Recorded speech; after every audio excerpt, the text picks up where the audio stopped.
I just did a video on gospel music and how it keeps you in bondage.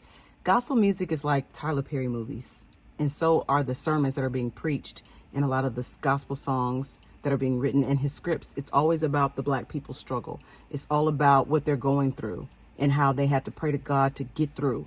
And so not all, but gospel music in its essence is about the Black people and going through a storm and having to be delivered. And the messages that are being preached in the pulpit, think about it. It's been like that for so long. And the fact that it's still like that, it is still like that, like the number one songs that go to the top were about going through, right?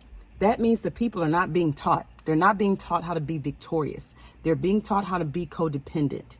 And so that's why I say they're like Tyler Perry movies. It's the same thing over and over. She has a struggle. She picks a bad man.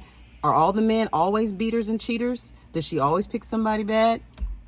And they always have to go to God and get deliverance, and then she finds the love of her life, and then the bad man's over there being the bad man. It's the same thing in the church. It's the same thing.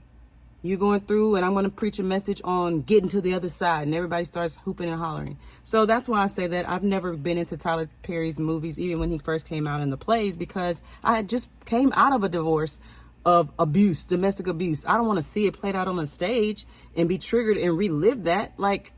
And that's how we are attracted to that. Somebody real close to my son, real close, read between the lines, told him calling the cops, screaming at each other, fighting and yelling, that's part of the Black experience. Like it's supposed to be normal. And this is a so-called believer. So we listen to these songs and just go listen to some of them. Just go listen to them and then see what I'm saying. In the white community, because I used to be a praise and worship leader, also in their community, their songs were about the attributes of God. And that's how I used to write, because that's what I was around. And mountains and how he carved out the stars and carved out the moon. And ours is about going through something. And I understand our history. I get it. But we will keep repeating history if we keep focusing and looking at the history. Let's sing songs and write songs about victory, about prosperity, because what you focus on and what you look at all the time is what you're going to repeat and have happen over and over in your life.